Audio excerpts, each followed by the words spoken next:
سلام علیکم کورمیوال وړونو دا ویډیو پیغام هم اهل تشیع هم اهل سنت ته کوم. تاسو به نن لیدلی وي څه کومه کنوایي پراچینور ته لاړله، پراچینور ته څه کله کنوایي انټر کېدله.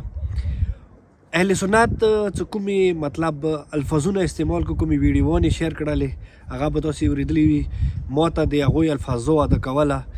زه نه غواړم چې زه دغې ویډیو کې هغه الفاظونه زه تاسو نه دوباره واورم، هر سړي به اورېدلی وي. هغه نه بعد څه کله کنوایي پراچینور ته لاړه. پراچینور کې یو مطلب بې ضمیره بې احساسه او داسې کورمیوال نه پوهېږم چې خدای د کوم ډول مخلوق خدای دغې کورمې ته راوستی، هم اهل تشیع و اهل سنت.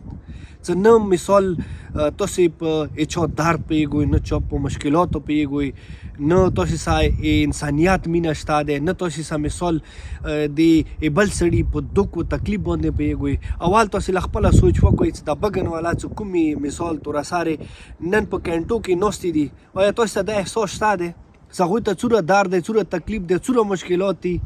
او بیا څه کله کنوایي چې یو بې ضمیره یو بې احساسه انسان اهل سنت چې هغه ودرېږي ویډیو کوي دا کنوایي مو نن داسې در پرېښلله، موږ به داسې وکړو، موږ به داسې وکړو، موږ به داسې وکړو. او څه کله کنوایي پراچینور ته لاړه، پراچینور والا مطلب موبایل یې ورته ونیوللې، په ټیک ټاک په یوه چی په دغه ګروپو کې مطلب یوه ویلو اخیستې وه، په زوره مو راوستله، داسې مو وکړه، داسې مو وکړو. زه نه کومې زیاړې زورل شوي دي هغه زه تاسو ته اوس ویله چې زه په ویډیو کې نشم بیان کوی. او تاسې دومره بې احساسه کسان یوئ. آیا تاسې نه هغه جنازې وړې جنازې په ویر شولې؟ آیا تاسې نه هغه معصوم بچی چې شپږو میاشتو بچی و چې هغه مثال هغې کنوایي کې شهیدان شوي دي هغه تاسې نه په ویر شولې؟ تاسې نه هغه تورساري په ویر شولې؟ او تاسې نه هغه مشکلات په ویر شوله چې کوم مشکلات دا اوس دغې کنوایي نه مخکې یا اوسه پورې کوم پراچینور کې دي آیا دا تاسې نه په ویر شوله؟ د زموږ قوم مشران هر دوه سایډ هغه کوشش کوي چې امن راشي او تاسې بې ضمیره بې احساسه کسان لګیا یئ، الټا میسیجونه کوئ، الټا ویډیو کوئ، الټا په سوشل میډیا باندې داسې خبرې کوئ چې هغه نه دین کې وي، نه اسلام کې وي، نه مذهب سره تعلق لري. څه خبر یې چې تاسې کوم مذهب سره تعلق لرئ، څه خبر یې چې تاسې کوم دین سره تعلق لرئ.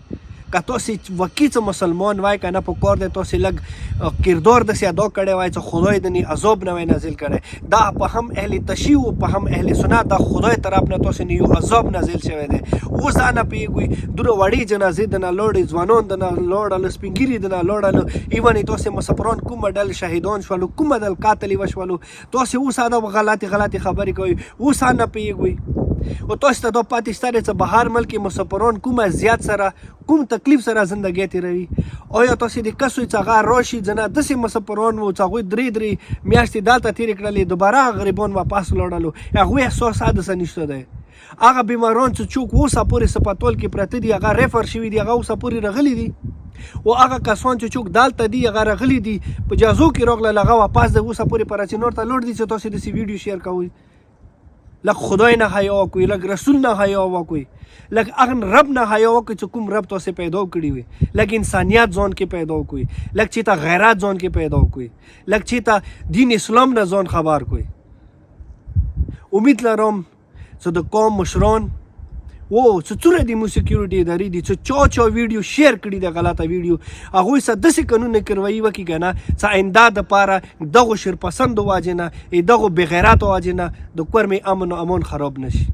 ویلې چې دغه امن راوستلی کې ما د قوم مشر د ما سکیورټي ادارو د ما هر یوه ادارې ډېر زیات تکلیفونه ډېر زیاتې خوارۍ کړي دي. و انشاءالله امید لرو چې دغه کوم بې غیرته څه غلطه ویډیو شیر کړي دی دغه په خلاف به قانوني کاروایي کیږي. ډېره مننه وړونو، خوشحال آباد اوسئ. ما سید نجیب ته راوکړئ اجازات، مهرباني. السلام علیکم ورحمت الله وبرکاته.